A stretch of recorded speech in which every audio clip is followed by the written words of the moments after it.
Christian. We want Christian back. Well, we can't have him. You got You know how hard it was to get him for this? I know. You know how much money we had to pay? You have to reserve you in like 6 years in advance. It's like Disney World. Hey everyone, and welcome to the 6th episode of the 7 Things You're Doing That Are Ruining Your 20s podcast. I'm Gianna and I'm 21 years old. Oh my gosh, I actually did it the first time. That was really good. Hi, I'm Lacey. And I can't say it. Like, it hurts. I'm 29. Oh my gosh. This isn't water. This episode we are going to be talking about purpose. Is that correct? Purpose? Yes. Yes. That's all he says the whole episode. Yes. So this episode we have a good friend of both of ours, Christian Black. Don't look at her like you're not my friend. Christian Black has, believe it or not, been helping us set up these mics for the past like 6 weeks. He is the man that you never see but is always here. Every podcast we start out, thanks Christian. We have one. Shout out to Christian. Come on, you remember? Christian? We were like, we're great, Christian. Thank you so much. Thank you.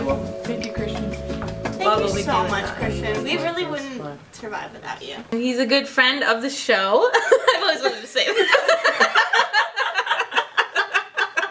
We would always use Christian to like bounce off our ideas about the topic before like the person would come in. And every single time we left that and we started the topic, we were always saying like, man, like we need to have Christian on the show because we always have such good conversations before the person shows up. So then like we couldn't really find a 26-year-old, so then we're like, let's have Christian on because he's 26. So the thing that you are doing that are ruining your 20s in this podcast that we're going to talk about is believing the illusion that you can find yourself. And can we ask you why you chose that topic and give us a little insight? So I chose this topic because I hear it a lot from adolescents to teens to young adults in this stage of I'm trying to find myself. I don't know how you can do that. Mm-hmm. Like, we'll talk about it. But as we get into it, we will. We will talk about it. It's kind of impossible for you to find yourself when we're talking about purpose. Mm-hmm. So. I have so many questions already. Shoot! I just forgot them all. Would you say that there's like multiple purposes and that's why someone can't find themselves? Or would you just think it's a constant journey? Actually, I believe that it's some of neither. Oh, like, really? I think that it's just there's this one singular purpose that we're here for, and it's our job. I don't want to get too far in without I want to dialogue about it first. But yeah. To answer your question, I think it's just there's this one purpose that we're here for. So like I guess I could say I agree with that, but you don't think that it's at least a process for us to figure out what that is? We are born knowing our purpose. No. I feel more. I'm leaving. I mean, okay, so then you take it away. Right. The suspense is killing us. So when we're talking about purpose, we're really looking at. All right, do you guys know Simon Sinek? Simon Says. Simon Says, touch your nose. Well, Simon Sinek, he's an author, a motivational speaker. He does like TED Talks and interviews and Yes! stuff like that. Okay, that's why it sounds familiar. I love TED Talks. He did that whole talk on millennials and social media and the business and the workplace. I sent it to you. You never listened to it. Yes. I think I did listen to it, so yes, I do know Simon Says. Simon Says, touch your nose. Wrote a book called Start With Why. It's a book to businesses when they're looking at marketing. A lot of businesses, well, the theory of the book is about this premise called the golden circle. And this circle has 3 different layers to it. So it's like a circle, then a circle, then an outer circle. Wait. What's in the first circle? The outer circle is the what. The middle circle is the how. And the center circle is the why. Ooh, I like this. And so, good to know.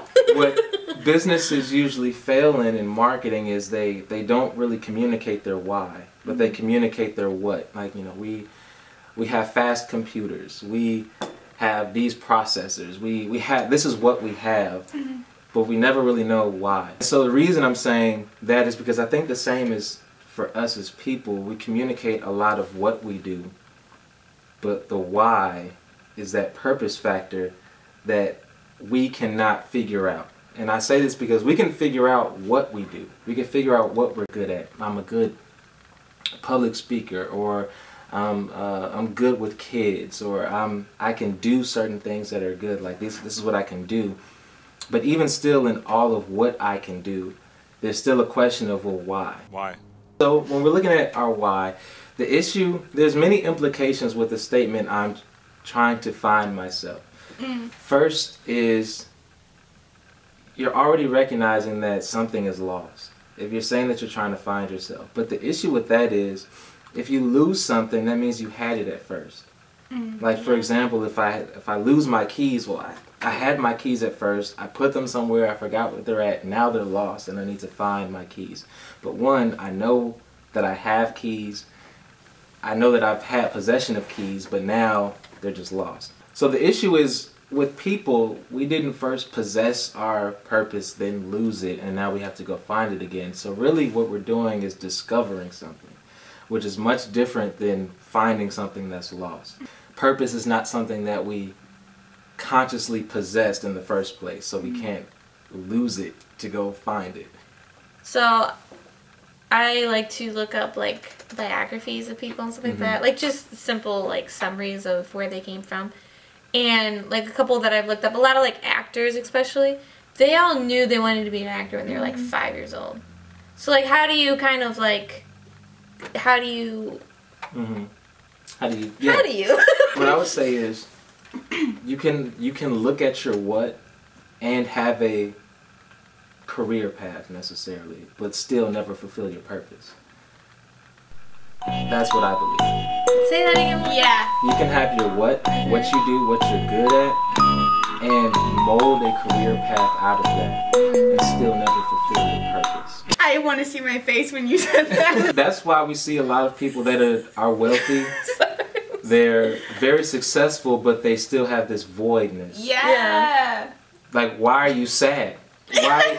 You just really like what he's saying. We find these people that they're very good at what they do, making a lot of money at what they do, or they're just in this career path but still feeling unhappy, still feeling like there's something missing, having these midlife crises where I want to just go off and do something crazy, like still trying to find yourself at 55 years old. So you're saying a why is not a career path, it's not knowing what your like thing in life is? So what are you saying a why is? Here we go. Here we go, yo. Here we go, yo. So what's the scenario? So let's first look at humans and the complexity of human beings. Well, let's even do that. Let's look at our hands. Oh. And You'd make a great like kindergarten teacher. in our hands alone, there are Gianna's hands are touching mine. So like that's just a fraction of our whole body, but yet there are millions of skin cells just in like a square inch of our hands. So things like have this order and this design to them.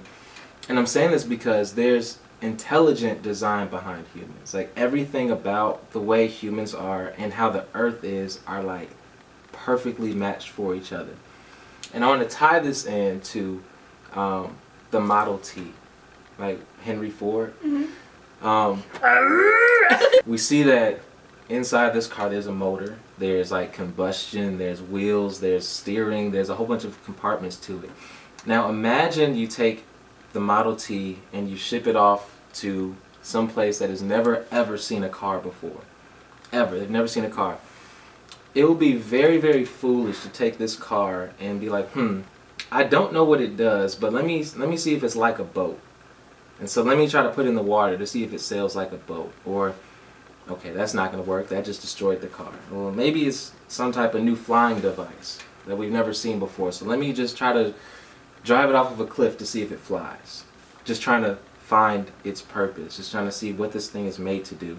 And you're going to destroy the object by trying to just figure it out. But with logic and like human reasoning, we know that things that have intelligent design must have a designer attached to it. We don't believe that the Model T just like sprouted out somewhere and it's just here now, and now we have to figure out why it's here. Like it's all on us to figure out why it's here. And so I'm saying that because us as humans, we have so much intelligent design in us. When we look at the way blood flows and how we don't have to think about our heart beating. We don't have to like, all right, beat. Like I don't have to think about that, or my lungs. No, I'm thinking about it. I know, when he said that, I was like, shoot. You know, when you like realize you're breathing. So you don't even say that. Now I'm not gonna be able to stop thinking about it. I need a paper bag. But those are things that are part of our design that we don't have to worry about. Hey, can you breathe? Just keep talking. I'll be okay. Oh man. Although failures aren't like the end all be all, like you can still learn something from it, there are repercussions for some of our choices that we make. So I think that's kind of an interesting point. I didn't really think about, like, in our search in discovering who we are, like we need to be careful, you know? Yeah, I like what you said about, I think when you were talking, what I thought initially was, okay, so instead of just like driving your car off the cliff, which I think a lot of people do, you're saying more so like, look at the car and see how it works, which I've been doing specifically a lot this year with like the Enneagram, and we talked about that in the last podcast, Getting to Know You. So is that kind of what you're saying, where it's like just self-discover a little bit more, and not even just self-discover, but discover like your maker? Is that kind of what you're saying? I think it's less on self like evaluation. I do think that's a part of it, to just understand your what. But for the case of the Model T, the only way that you can really know, especially like if you've never seen a car before, you don't even know what it does. The only way you can figure out what it does and how to use it effectively is to call up Henry Ford and ask him, what did you make this thing to do? Mm. And he is the intelligent designer of the thing that has intelligent design. And so I believe that us as humans, since we have intelligent design, we have an intelligent designer, and the only way that we can truly figure out how to live our lives effectively with purpose is to call up our maker and say, what did you make me for? Why do you think there's this like cultural expectation of us trying to figure out who we are? We instinctively know that we have a purpose. All of us know like that we're here for a reason. And you hear it from everybody. Like there's always this fulfillment that we're trying to seek out of life, and that fulfillment is only fulfilled by living out our purpose. Which I want to dive deep in later, but we'll leave it here with our purpose. And purpose looks differently for each person, but the source of purpose is constant across all people. If we are designed in such a way to where I think we do have those thoughts where, you know, what is my purpose? Or I need to find what my purpose is, or find myself to find it. Why are so many people then living lives where they're not doing any of that? That's a deep question. Do you think that maybe it's because it's like what he said before, where it's like they've tried and failed on things that they shouldn't do, and so now they're just coasting through life? Yeah, that might be it. That's one side, and I also think there is this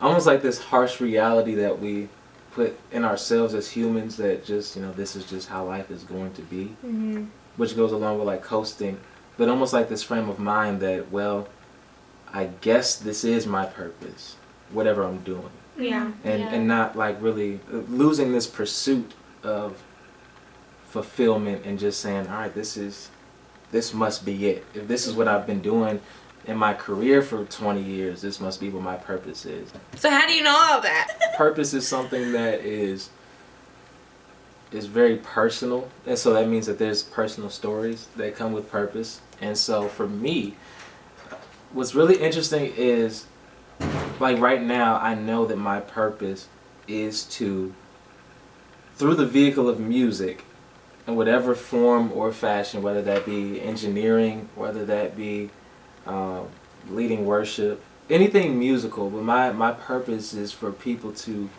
be led to God through music. And so I know that that's my purpose, like music plus Jesus equals Christian in this long life journey. Christian, your name, not Christian. Right. And so there's this this lifelong journey of what's now instead of why. I know that my why is music and leading people to see God through the vehicle of music. And now it's just a whole bunch of what's. So my personal story, and it's interesting because music is not something that was ever on my career path goals, like ever. That shocks me. Ever. I wanted to be a doctor. Ever. With a capital E. And a V and an E and an R. So I wanted to be a doctor, but it wasn't until I think the sophomore year of high school. Oh, well, actually no, 5th grade. I joined the band just because my brother joined the band, and it wasn't until my sophomore year of high school where I don't know, like something just rose in me that was like, I just want to learn how to play some songs from YouTube. Like that was it. I just want to learn how to play on the piano. And it was interesting because when I started to learn to do that, there was a person in my life that tried to like squeeze that out and almost like take all the fun out of it and make me not want to do it anymore. It's like, no, you don't learn those songs. You need to practice your scales first. And I'm like, but I just want to learn the song right now. And so I stopped playing the piano for a little bit. And it wasn't until, let's see, my sophomore year of high school where this all happened, sophomore year, right? I started and stopped and then went back to it after I moved.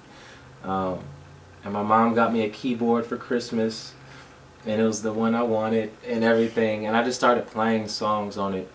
And it was at that moment that like God just let me know, this is what I want you to do. And I was like, okay. It honestly came because before that moment happened where God like spoke to me that this is what I want you to do, I had just been pursuing a relationship with him. Now he can reveal to me my purpose. Like, now that you know me, this is what I want you to do for me. The person watching this who's like, well, I've already gone to the Lord, or I've already like talked to the people that I want to talk to. Like the person who just can't find their purpose and the frustration that can come with that. And I think like a key thing from your story is the fact that like you resolved to pursue the Lord for him only. There's a quote by A.W. Tozer where he's talking about like when you pursue God and this, whatever it is, like whether it's like I want to pursue God and I need a job, and I want to pursue God and I need a husband, or I want to pursue God and I need my purpose. Like that's not how it works. Like just pursue God. And I think in doing that, ultimately it's not so much that he then reveals what our purpose is. I think he reveals his like statutes, his voice, and his heart, and then we find all along the things that we are passionate about and the things that we love and how it fits into that already, you know. But we have to learn like his voice in that and like his stance on things, and you know, God, what do you say about these things? And I think in that then we see like all along these things that come out that we just begin to have a passion for can fit perfectly in his plan. By being submitted to who he is in that voice. Yeah. I want to loop that back around too, because I was going to ask a question, but I want to like plug in this answer. Just like, it sounds like the whole basis of what you're saying is found in like Matthew 30, is that 35? Where it's like, seek first his kingdom and all these things will be added to you. Yeah, mine too.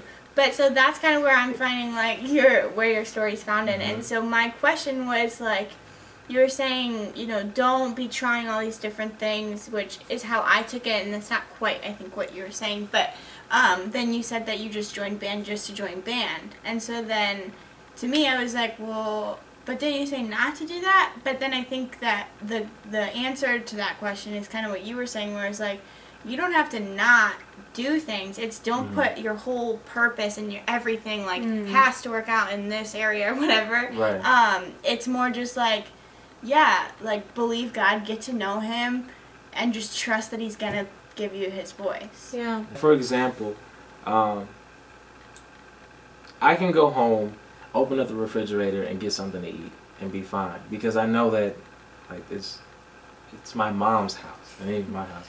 It's my mom's house. But we have this type of relationship where I don't have to ask her, Mom, can I go to the bathroom? Mom, can I get some food? Mom, can I turn on the TV? But I know that these are things that are in her will. That she doesn't mind if I do it. So I don't have to ask her every single time. But if I go to somebody else's house, is it cool if I get something Mrs. to eat? Black, can I poop in your bathroom? But I think it's that type of thing that when we have a relationship with God, we begin to understand His ways. We begin to understand how He wants things to work and to move.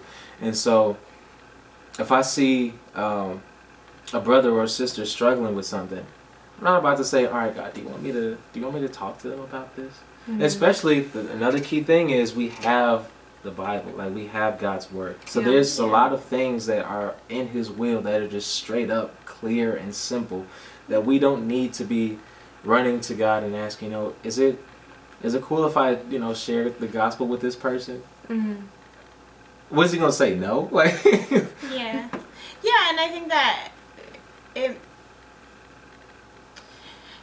that if you are always looking to do the right thing, like, one person can get very drained of, like, always. So you have to kind of know, like, what your will is, or, like, where you're supposed to be, like, used by God. Like, you can't give everyone money. It's not gonna happen. Right. Yeah. So I get where both of you guys are coming from. Yeah. I sit right in the middle. So do you think that finding your purpose guarantees happiness or joy? Yes. You do? Yes. Oh. The reason why is because your void has been filled. All cultures have this higher power, and all cultures have purpose. So that's one thing that if you're ever having a conversation with somebody and you need to know what do you have in common, that's two things. So those are big questions. Right. First date. So something we have in common. Why are we here and who do you believe in? Awesome. Thanks for sharing with us, Christian. Yeah. Thank you guys so much for watching this 6th episode in our 7-part series. I'm Gianna. I'm Lacey. can I say my name now? Yeah. And I'm Christian and I'm 20.